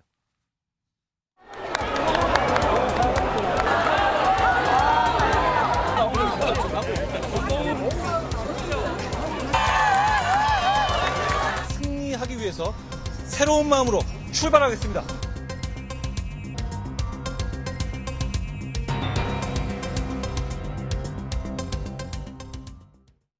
약간 반박, 약간 뭔가 거부감을 보이시는 분들도 있었거든요. 저렇게 뭐 플래카드까지 나왔네요. 이준우 전 위원. 오늘 방문지가 대구에는 서문시장 그리고 경산도 갔거든요. 경산에는 경산공설시장 시장을 방문했는데 이게 그 시장이 있는 지역구가 공교롭게 보면은 도태우 후보 탈당해서 무소속 출마한 곳이 이제 서문시장이 들어가 있는 거고요. 경산시장에는 지금 최경환 전 부총리가 출마한 거. 거기도 무소속 출마거든요. 일부러 정한 건지 모르겠는데 아무튼 대구 한동훈 위원장을 보는 대구 민심의 시각 이거 어떻게 좀 해석해야 됩니까? 대구가 보수의 심장이라고 하잖아요. 윤석열 대통령도 전에 본격적으로 이제 대선 행보를 시작할 때 대구에서부터 시작을 했었거든요. 한동훈 그 비대위원장도 대구에서 아마 그런 시각에서 갔을 거고 대구에서 아마 보수의 열렬한 좀 지지를 받으면서 선거 분위기를 좀 바꾸려는 이제 그런 의도가 있는 것 같고요. 그다음에 오늘 이제 서문시장하고 경산 공설시장 두 군데 갔는데 그 두 군데가 공교롭게도 무소속으로 출마하신 분 두 분 있는 곳이란 말이에요. 사실은 국민의힘 후보들의 표를 많이 잠식할 수 있잖아요. 할 수 있죠. 예. 근데 지금 저렇게 첫 행보로 보수의 심장을 갔는데 만약 저기서 한동훈 위원장이 저 두 곳을 방문하지 않고 예. 그냥 올라간다 그러면은 잘못된 신호를 줄 수 있다. 우리 당 입장에서는 우리 당에 공천을 주실 분들이 우리가 뽑아야 될 공식 후보다라는 신호를 명확하게 주지 않으면은 무소속으로 무소속한테 표가 가는 거를 잘못된 신호로 착각하신 분들이 표를 줄 수도 있기 때문에 그 신호를 정확하게 주기 위해서 이 무소속 후보가 있는 곳을 간 것으로 그렇게 해석할 수 있습니다. 요새 민주당에서 자주 쓰는 표현이 아군이 바로 이분입니다. 아군 그렇죠, 이거를 그렇죠. 명확하게 하게 갔다는 겁니까? 그렇죠. 예, 맞습니다. 그래서 그러면은 상당히 생각을 하면서 일정을 짰다는 의미가 되는데요. 그런데 대구와 좀 관련이 계신 분이 다음 목소리 준비되어 있는데 약간 좀 비판을 합니다. 그리고 도태우 후보 오늘 비슷한 시간에 기자회견도 좀 했어요. 두 가지 모습 확인해 보겠습니다. 거기 도태우 후보의 공천 철회가 대구 시민들의 자존심을 너무 건드렸다. 이래서 대구 분위기는 지금 부글부글 끓고 있습니다. 한동훈 비대위원장이 오늘 뭐 대구 서문시장도 오고 여기 가보면은 이 도태우 공천 철회가 어떤 영향을 미치는지를 아마 느끼게 될 겁니다. 큰절 한번 올리고 시작하겠습니다. 네, 안녕하십니까. 오늘 10시에 무소속 후보 등록을 마쳤습니다. 우리 중구, 남구 주민 여러분의 선택이 버림받았습니다. 저는 그 선택과 가치의 부활을 위해 온 정성을 다해 달려가겠습니다. 손정 변호사, 지금 사실 우파 일각에서는 한동훈 비대위원장 이 비대위원직 사퇴하라는 목소리까지 있었고 오늘도 대구 지역, TK 지역 방문했는데 약간 아까 플래카드 살짝 나왔었는데 약간 반감을 갖고 계신 분도 있었던 것 같아요. 자, 우파 일각의 한동훈 비대위원장에 대한 비판 이런 거 좀 사고로 드는 분위기인가요? 어떻게 봐야 됩니까? 지금 이제 그 도태우 변호사 문제는요. 개인 도태우에 대한 이제 뭐 동정이냐 아니냐 이게 문제가 아닌 것 같고요. 뭐냐면 이제 5.18에 대해서 보수 진영 일부에서 우리가 이제 언제까지 5.18만 넣으면 무릎 꿇고 계속 사죄하고 이렇게 자가지 되느냐. 아니 5.18은 무슨 성역인데 북한군 개입 여부를 규명하라고 법에 있는데 진상규명법에. 근데 그 검증해야 된다? 이 말 가지고 이게 취소한 거 있잖아요. 근데 저 민주당이나 진보 진영은 천안함 있잖아요. 국가 정체성 천안함에 대해서도 끊임없이 그 북한 소행을 의심하면서 다른 게 비하하는 이런 게 발언을 한 분이 한두 명이 아니거든요. 근데도 꿋꿋하게 그냥 밀어붙이고 오히려 그걸 뭐 비판하는 분이 없잖아요. 진보 진영에 다 공천 줬잖아요. 근데 왜 우리 보수는 5.18만 언급이 되면 그냥 무조건 공천 취소해야 되냐. 약간 상대적인 상황에 대한 거부감이 있다. 여기에 이제 그 대구 우리 보수 시민들이 거기에 좀 이게 분노한 이런 면이 많고요. 아마 이제 결과는 지금 상당히 그 동정률이 많은 거는 맞고요. 그래도 이제 또 국민의힘이 당세가 세기 때문에 아마 이제 결과는 지켜봐야 되지 않을까 이런 생각이 들고 그다음에 그 보수 진영 일부에서 이제 그 한동훈 위원장에 대해서 뭐 처음에 등장할 때는 거의 뭐 전폭적으로 압도적으로 지지를 했었죠. 근데 이제 그 이후에 공천 취소나 그다음에 그 비례 문제 무엇보다 이제 그 김경률 비대위원이 마리 앙투아네트부터 계속 이제 대통령에 대해서 이런 데 공격을 하거나 이렇게 하다 보니까 일부에서 이제 그 김경률 비대위원 포함해서 한동훈 위원장에 대해서 이제 비판적인 유튜브나 일부 있는 건 사실이고요. 이제 그럼에도 불구하고 대세는 예. 그래도 이게 대안이 있나? 역시 이제 윤석열 한동훈 위원장이 원팀으로 나가야 된다. 예. 운명 공동체다. 이게 아마 이제 그래도 압도적 여론이 아닌가 보입니다. 막 복잡하게 설명했는데 아무튼 그럼에도 불구하고 원팀일 수밖에 없지 않냐라는 게 대구 민심 아니냐. 요렇게 전원 해석 이렇게 좀 해 주셨어요. 이런 가운데 오늘 대구 갔어요. 한동훈 비대위원장. 그런데 국민의힘에서 뭔가 다음 주 일정을 미리 얘기를 해요. 날짜를 특정하지 않지만 다음 주라고 얘기를 합니다. 화면 보겠습니다. 이겁니다. 한동훈 비대위원장 다음 주 박근혜 전 대통령 대구 자택 찾아뵙기로 했습니다. 구체적인 일정은 추후 공개합니다. 이것도 이례적이에요. 날짜가 명확하게 잡히지 않았는데 다음 주에 간다고 알린 거예요. 이거를 굳이. 그런데 지금 대구에 이제 출마하신 분이죠. 유영아 변호사. 한 열흘 정도 됐네요. 그때 살짝 어떤 가능성을 내비친 게 있네요. 그 목소리 들어보겠습니다. 지난번에 공천이 되고 위원장님 이제 전화 한번 간단하게 통화를 했습니다. 아, 그래요? 해서 제가 위원장님께 뭐 대구는 한번 안 오십니까? 그랬더니 오시겠다고 말씀하시더라고요. 그래서 뭐 오시게 돼서 만약에 이제 대통령과 이렇게 예방이나 회동이 있으면은 거기 이제 비서실장이 계시지 않습니까? 의원님 통해서 일정을 주시면 조율을 해드리겠다 이렇게 말씀은 드린 적이 있어요. 자, 김선희 평론가. 한동훈 비대위원장 국정농단 수사를 맡았었잖아요. 네. 박근혜 전 대통령 수사한 검사였단 말이에요. 그렇죠. 네. 그런데 지금은 여당의 비대위원장이 돼서 박근혜 전 대통령을 만난다. 그렇죠. 그리고 만나면 악수하고 서로 미소를 짓고 그럴 거 아닙니까? 네. 이 모습의 의미는 뭘까요, 그러면은? 그게 이제 그 보수층을 좀 하나로 이렇게 통합하는 그런 의미. 그리고 만약에 지금 박근혜 대통령 측이라고 하는 후보가 무소속으로 출마하는 분들이 있잖아요. 거기에 대해서 혹여라도 어떤 반발하는 지지층이 있다면 설득하고 다독이기 이런 차원에서 저는 가는 것이라고 생각을 하고요. 예. 기본적으로 저는 지금 저 반발하는 지지층이나 이런 쪽 저는 볼 때 그런 생각이 들어요. 특히 이제 대통령실과 좀 관계된 이렇게 지지층의 반발 이런 걸 보면서 공명지조라는 말이 저는 좀 떠올라요. 공명지조요. 예. 공명조라고 있잖아요. 근데 지금 반발을 해가지고 한동훈 비대위원장을 찍어 누르면 대통령은 살 것처럼 이렇게 얘기하시잖아요. 근데 저분들이 알아야 되는 게 한동훈 비대위원장을 찍어 눌러가지고 한동훈 비대위원장이 죽잖아요. 예. 대통령 식물 대통령 됩니다. 그 부분을 좀 아셔야 되는 것 같아요. 자, 이준우 전 위원. 네. 다음 주니까 글쎄요, 뭐 구체적인 날짜 모르겠지만은 뭐 조만간 공개가 될 텐데 이 만나는 모습 앞서서는 윤석열 대통령이 박근혜 전 대통령 여러 차례 만났거든요. 근데 네. 지금까지 한동훈 비대위원장은 최근에 비대위원장 되고 나서 생일 축하 꽃 뭐 이 정도를 보냈지 만난 적은 없거든요. 네. 자, 이게 어떤 정치적 의미를 갖는다고 봐야 되는 겁니까? 이게 다음 주에 만난다는 데 의미가 있습니다. 왜, 다음 주요? 예, 다음 주에 왜 의미가 있냐면 지금 보름 뒤에 사전 투표가 있습니다. 예. 보름 뒤에 사전 투표가 있기 때문에 그 전에 만나면 사전 투표하기 한 일주일 전이겠죠. 예. 좀 하면 더 땡기면 더 좁을 수도 있겠지만 사전 투표 전에 박근혜 대통령을 만나서 이제 화해의 모습을 이제 보여주면은 아마 대구에서 결집을 할 수 있을 거라고 생각하고요.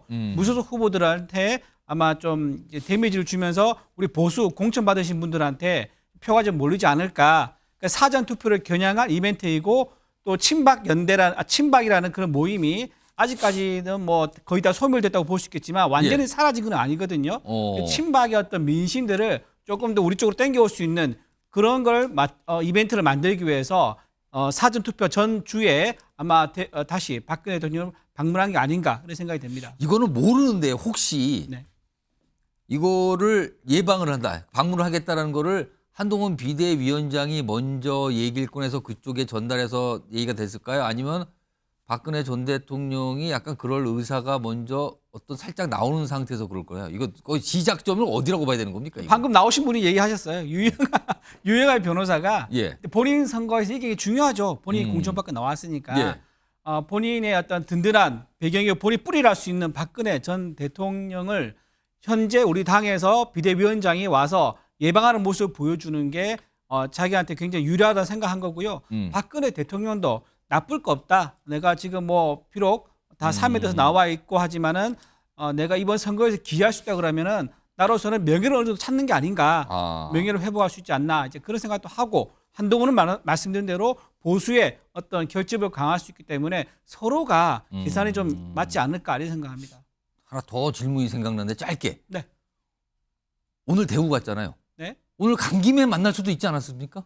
아까 말씀드린 대로 보름 뒤에 사전투표 그 시기를 맞춰서 총선 일정을 생각한 그렇죠. 거 아니냐? 만남의 극대화 효과를 보는 거죠. 그러면서 오늘 또 이례적으로 다음 주에 만날 거예요. 날짜도 안 정해졌는데 다음 주라고 공지를 하는 아주 이례적인 일정 공개가 있었습니다. 네네. 그렇군요. 뭔가 계산을 하는 것 같긴 하는데 그렇습니다. 자, 이런 상황에서요. 다음 준비된 주제는 신당이 등장을 하는데 여기는 왜 이러는 걸까요? 많은 분들이 그 신당 지금 어렵다고 그러거든요. 근데 스스로 더 어려워지는 것 같아요, 지금요. 제목 보시죠. 존재감 밀리는데 집안 싸움까지 벌어졌으면 어떻게 되는 겁니까? 그 당은 도대체. 존재감, 그러니까 지지율이 요즘에 뭐 한 자릿수인데 5% 미만 한 자리가 나오고 있거든요, 다들 지금. 일단 화면 좀 보겠습니다. 오늘 어떤 일정이 하나 있었는데 뭐 취소가 돼요? 양양자 개혁신당 원내대표입니다. 이준석 대표와 손을 잡고 당을 끌고 가고 있는 인물이에요. 그런데 오늘 기자회견을 한다고 예고했다가 직전에 취소합니다. 어제 저녁에, 그러니까 오늘입니다. 내일이니까 오늘 국회 소통관에서 본인 거취 관련 기자회견을 한다 그랬어요. 거취라고 하면은 탈당, 사퇴 뭐 이런 것밖에 없잖아요. 그래서 깜짝도 놀랐죠. 아, 개혁신당을 나가려나 보다. 왜 그런가 하면요. 저 입장을 내기 직전에 양양자 원내대표가 내놓은 표현이 또 하나 있었거든요. 화면 좀 보겠습니다. 개혁신당이 비례대표 후보들 공개했잖아요. 순번까지. 근데 그거에 대해서 양양자 원내대표가 강력한 불만 제기를 해요. 오늘 최고위에서 처음 비례대표 순번을 확인했고 첨단 과학기술 인재가 포함되지 않은 결과에 동의하지 않는다. 요즘 당 보면요. 그 순번을 오늘 처음 봤어요. 이런 얘기 하시는 분 참 많은데 여기도 좀 그래요, 지금. 그러면서 강한 불만 제기를 하고 그 이후에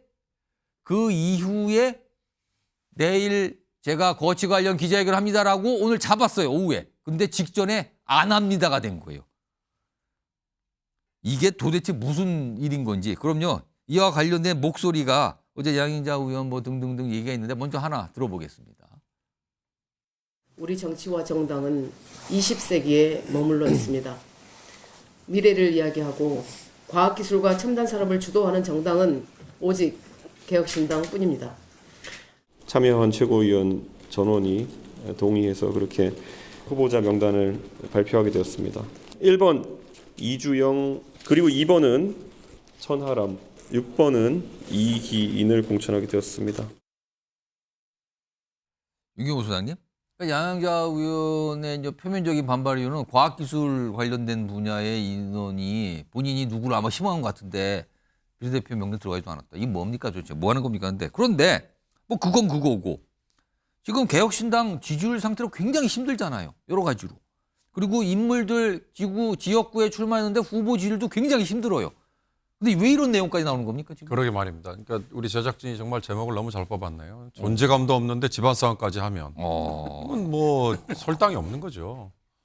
제가 보기에 개혁신당이 비례대표 한 석이나 건질까 말까 지금 이게 시중에 도는 얘기인 것 같아요. 그 얘기는 뭐예요? 비례대표에서 3% 아니면 뭐 5% 넘길 수 있을까 이런 얘기 하는데 5% 돼야 2명 아닙니까? 근데 지금 10번까지 자랑스럽게 발표는 해놓고 6번까지가 당선권이라고 말을 하는데 물론 배수진을 치는 건 좋아요. 근데 양양자 의원은 처음에 이준석 대표가 깃발을 꽂았을 때 어찌됐든 처음 손을 잡은 뭐 개국공신이라고 얘기해도 과언이 아니잖아요.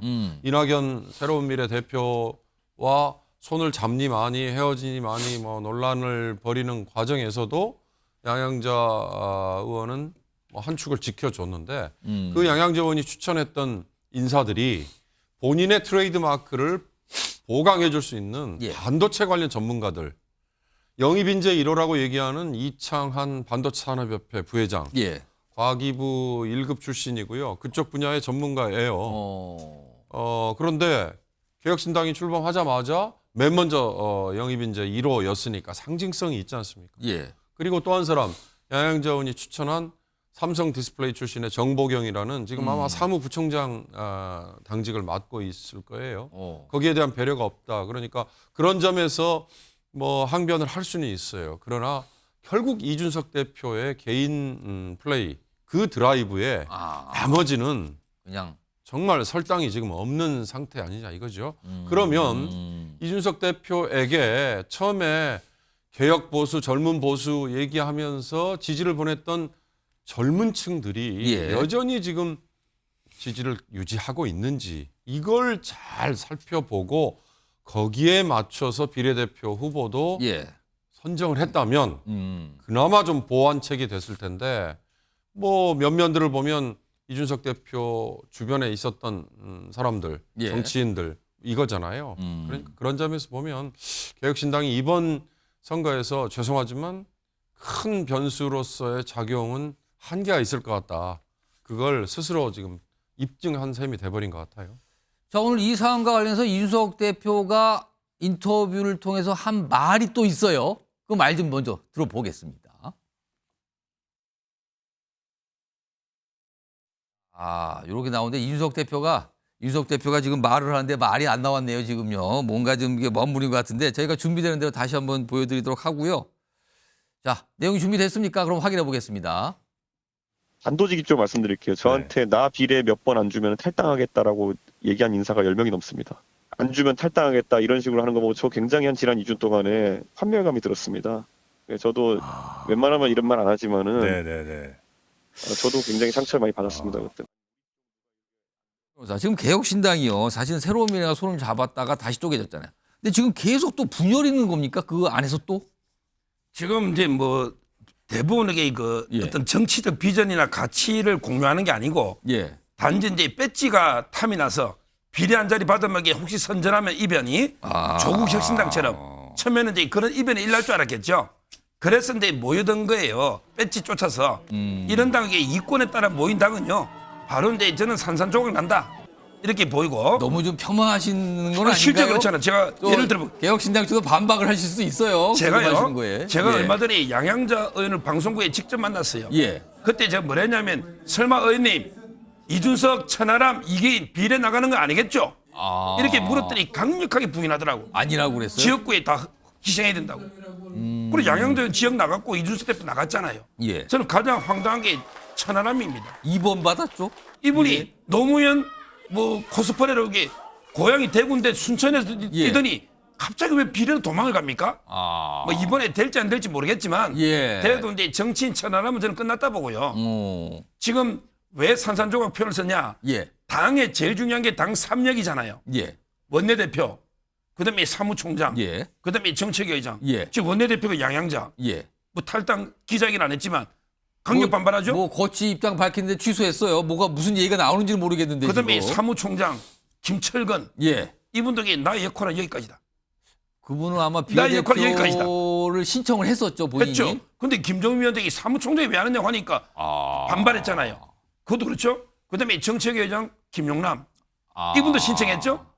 그러니까 전북의 지역에서 뛸 분들이 비례 배지 보고 갔다가 비례 안 주니까 전북에 실망해서 그게 흩어지는 이런 당이다 보니까 제가 보기 상당히 어렵다는 거예요. 그러네요. 이게 더 어렵게 가는 건가요? 이렇게 되면 쉽지 않은데요. 이게 뭉쳐야 되는 건데 그렇지 못한다면 이게 무슨 현상이 발생을 하는 건가?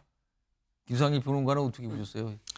제3자 시각으로 개혁신당 보시면 어떤 느낌 드세요? 그러니까 이제 그 개혁신당하고 새로운 미래는요. 지난번에 합쳐졌을 때 그거를 유지하는 게 얼마나 중요한지를 모르고 본인들의 기본적인 뭐 알량한 지적 우월감에 좀 빠진 거 아닌가 이런 생각이 들어요. 왜냐하면 자 국민들이요 두 거대 양당의 패권주의, 그다음에 그 권력 투쟁 이런 거를 되게 싫어가지고 제3지대를 응원했던 거거든요. 그러면 제3지대가 그런 패권주의가 아니라는 거 보여주는 거. 그러니까 다양한 사람들이 함께 할 수 있다는 거. 그것만으로도 뭐냐면 그게 가장 큰 개혁입니다. 지금 국민들에게는 막 팬덤, 강성 뭐 이런 걸로만 몰려가고 이런 게 굉장히 지긋지긋할 때 예. 그러지 않은 사람들과도 함께 할 수 있다는 걸 보여주는 것 자체가 손을 잡고 화합하는 모습. 그렇죠. 그게 가장 큰 개혁인데 근데 그때 그걸 깼어요. 그러니까 제3지대가 표가 갈 데가 없어진 겁니다. 사실은 그때 유지하고 있었으면 제가 볼 때는 예. 조국혁신당도 이렇게 선전하기 어려울 거라고 보는데 그때서부터 나온 두 개의 글자가 있습니다. 전권입니다. 전권. 전권. 예. 지금 개혁신당이 그 당시에 이준석 대표가 전권을 위임받아가지고 쪼개졌어요. 지금 김종인 위원장이 전권을 행사하니까 또 쪼개지는 겁니다. 작은 정당일수록요 예. 공정하고 투명해야 돼요. 예. 그래서 다른 사람들이 반발할 명분을 못 찾게 하는 게 가장 중요한 겁니다. 지금 전화로 안 주면 탈당하겠다 이렇게 얘기했다고 하잖아요. 그거 막을 수 있는 방법이 뭐가 있어요? 예? 대외적으로 예. 그걸 반발할 수 있는 명분을 빼앗는 게 그리고 다독이는 게 예. 그게 가장 좋은 겁니다. 대안이 다겠다고 신당을 만들고 제3지대로 간 정치인들 아닙니까? 그런데 과연 그 모습이 대안이 될 만한 모습인가? 시청자 여러분은 어떻게 보고 계신지 모르겠습니다. 자, 다음은요. 영상을 좀 준비했는데 총선 오늘부터 후보 등록하는 날짜거든요. 내일까지 이틀 동안 하는데 뭐 그런 관련된 모습 그리고 후보들의 유세 장면 중에 약간 눈길 잡는 모습들이 요새 비춰졌어요. 그 모습 좀 영상으로 묶어봤습니다. 확인해 보시죠.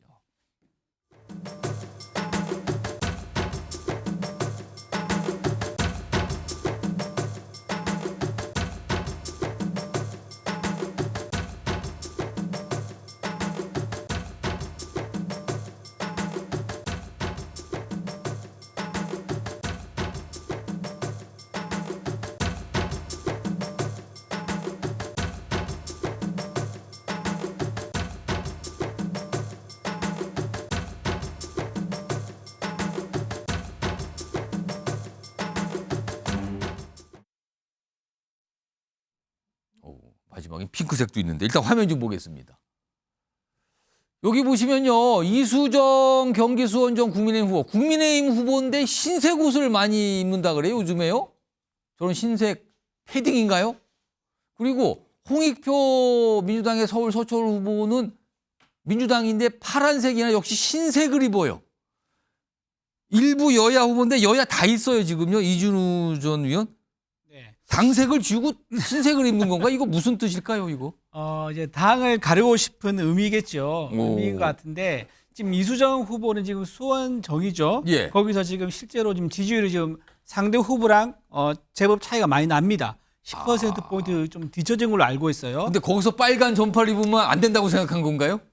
근데 그렇게 제가 이어진지는 잘 모르겠지만 아무래도 자기가 지금 빨간 점퍼를 입는 게 당을 내세우는 거는 유리하지 않다라고 판단한 것 같아요. 그리고 홍익표 의원님도 지금 강남이잖아요. 여기 강남 지역인데 강남에서 파란색, 그러니까 민주당을 이제 내세우는 게 아마 좀 그렇게 썩 호감이지 않을 거다. 예. 그런 의미에서 아마 다 색깔을 빼고 흰색으로 가지 않나. 이름으로만 가려고 그렇게 하는 것 같습니다. 그리고 마지막에 영상에 나왔었는데 핑크색 옷을 또 입으신 분도 있는데 저 배현진 의원은 국민의힘 후보 아닙니까? 근데 왜 빨강색이 아니고 핑크색입니까?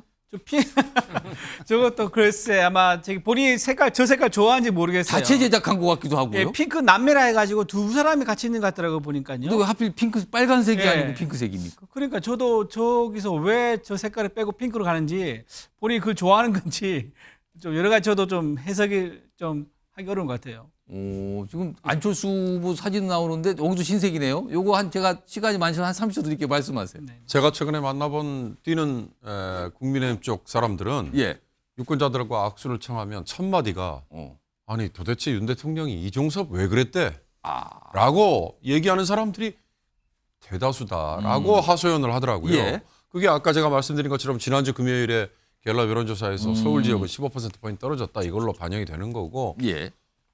이용 수행단장 출신의 이용 의원이나 아니면 대통령실의 수석 출신인 김은혜 의원조차도 이종섭 처리해야 된다라고 얘기를 했던 이유가 바로 그거거든요. 예.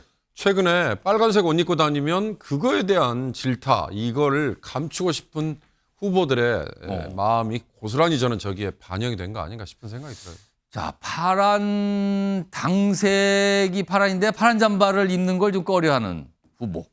빨간색이 당색인데 빨간색 잠바를 입는 점퍼를 입는 걸 꺼리는 후보. 뭐 이런 모습이 나타나고 다 흰색이라고 돼 있네요. 그래서 좀 전해드렸고요. 자, 다음은요. 오늘 MBN이 실시한 여론조사 관련된 내용이 있어서 좀 공개하겠습니다. 서울에 4곳, 경기도에 1곳, 5곳 지역구의 후보들 지지율 조사를 좀 해봤거든요. 그 내용 좀 소개해드리죠. 우선 서울 종로입니다. 민주당 곽상원 후보 44%, 국민의힘 최재형 후보가 38%, 개혁신당 금태섭 후보가 6%가 나왔습니다. 자, 두 후보, 앞서가고 있는 두 후보는 6%포인트 정도 오차 범위 아닙니다, 지금. 다음 지역 하나 더 보죠. 자, 이번에는 서울 중성동 갑입니다. 민주당의 전현희 후보가 43%고요. 윤희숙 후보, 국민의힘 윤희숙 후보가 34%, 43대 34로 여기는 오차 범위를 벗어난 차이가 나타났습니다. 다음입니다. 자, 이번에는 서울 영등포 갑입니다. 여기 보면은 국민의힘 김영주 후보, 지금 민주당 탈당해서 국민의힘 후보가 됐는데요. 자, 더불어민주당의 최현일 후보가 50%고요. 김영주 후보는 35%, 그리고 개혁신당 호나 후보 5%. 여기 역시 오차 범위 밖의 차이를 보이고 있습니다. 다음 보겠습니다. 서울 마포울, 여기도 대단한 관심 지역이죠. 민주당의 정청래 후보가 47%입니다. 그리고요, 여기에 도전하는 국민의힘 함은경 후보 35%, 역시 오차 범위 밖의 차이를 보이고 있습니다. 자, 마지막으로요, 경기도 지역 한 곳, 경기 성남 분당 갑입니다. 여기도 지금 대단히 관심, 묵직한 정치인들이 출마하고 있잖아요. 여기 보면은요, 민주당의 이광재 후보가 45, 국민의힘 안철수 후보 44. 접전입니다, 여기야말로. 그리고요, 개혁신당 유호정 후보가 2%를 기록하고 있는 상황입니다. 5곳을 봤는데요. 그리고 다음 화면 좀 보죠. 자, 요거는요, 여론조사 소개할 때마다 꼭 소개를 해야 됩니다. 여기 참고하시기 바랍니다. 이렇게 어떻게 조사했는지를 좀 소개하고 있습니다. 저 요거 김상일 평론가께 질문 좀 드려볼게요. 네. 시간이 많지 않긴 한데요. 네. 지금 5곳 소개했는데 네. 의외의 지지율 결과가 나왔다 하는 곳이 있습니까, 지금? 전 없습니다. 아, 예상을 하셨어요? 이렇게 좀 보고 계십니까, 지금? 네. 오. 일단은 지역 자체가 민주당이 좀 유리한 지역에서는 뭐 오차 범위 밖에 지금 그 차이를 보이고 있고요. 그다음에 국민의힘에게 그렇게 그리 나쁘지 않거나 유리한 지역에서는 오차 범위 안에서 바짝 붙어 있다. 이것은 뭐냐? 지금 그 공천 잡음으로 국민의힘의 여론이 상대적으로 굉장히 전망이 밝았던 여론조사에서 지금 이종섭 대사 임명 이후에 정권 심판론이 부각되면서 분위기가 2주 만에 확연하게 반전됐고 예. 지금 그 2주 안에 무슨 일이 생겼냐면 총선 이후 예상 의석수를 명시적으로 밝힌 사람들이 있어요. 여론조사 분석가라든가 평론가라든가 이런 분들이 있는데 이 대부분이 대폭 수정을 했습니다. 그런 것들이 고스란히 나타나고 있기 때문에 제가 볼 때는 별로 놀랍지 않다 지금. 그리고 국민의힘은 조금 더 위기의식을 가져야 한다 이런 생각이 듭니다. 요거 이준우 전 의원께는요, 특히요, 경기도의 성남 분당갑은 사실 여당이 우세한 지역으로 꼽히는 경기도의 대표적인 지역 아닙니까? 근데 여기 보면은 이광재 후보가 45%, 안철수 후보가 44%. 대단한 접전으로 지금 나타나고 있거든요. 이거는 어떻게 좀 봐야 되는 겁니까? 지금 그 여론조사 그 기간을요, 지금 당장 최근 거만 보면은 지금 좀 서울에서 우리가 국민의힘이 좀 처져 있다고 볼 수 있지만 한 6개월 정도 길게 보면은요, 계속 서울 내에서는 국민의힘이 좀 높았고요. 수도권, 경기도하고 이제 인천 여기서는 이제 민주당이 좀 높았습니다. 이런 흐름 속에 있는데 지금 그 공천 갈등 그리고 용산과 한동훈 비대위원장 갈등 이런 게 이게 부각되면서 여론이 안 좋아졌어요. 아까 말씀한 주한대사 그 문제도 있었었고, 그 다음에 이제 황상무 수석 실언도 있었었고요. 근데 이게 갈등이 지금 현재 봉합이 된 상태거든요. 그 봉합된 게 이 지금 투표에 반영이 안 된 상태이기 요 때문에 여론조사는 그게 반영이 안 된 것 같다, 지금. 예. 안 됐기 때문에 이렇게 지금 결과가 나온 거고요. 이게 반영이 된 걸 다시 조사하면은 아마 어느 정도는 회복이 돼서 좀 국민의힘이 좀 더 선방하지 않을까 그렇게 생각합니다. 그러니까 아직까지 변수가 있다 이런 뜻이 되겠네요. 그러면. 그렇죠. 예. 끝까지 변수는 있는 거죠. 마지막까지는. 그리고요. 지금 중구 성동갑이요. 이거 좀 보여주실까요? 여기는 오차 범위 밖으로 좀 벌어지고 있거든요. 이거는 좀 어떻게 봐야 될까요? 여기는 약간 여당으로서는 조금 힘든 지역이다. 이게 다시 나타났다고 보시는 겁니까? 요거는 소정욱 변호사 어떻게 보세요? 뭐 제가 보기 벽인데 이 지역도 저는 최종적으로는 이게 팽팽할 겁니다. 두 분의 여전사가 아마 팽팽할 걸로 보이고 지금 이게 좀 차이 난 거는요. 이제 우리 말씀하신 것처럼 국민의힘의 갈등이 최고조에 달했을 때 그때 좀 했고 그다음에 조수진 이렇게 반영 안 됐잖아요. 앞으로 이게 민주당이 좀 조정될 거예요. 변수가 있다 이런 말씀이네. 알겠습니다. 지금 5곳 오늘 소개해드렸는데요.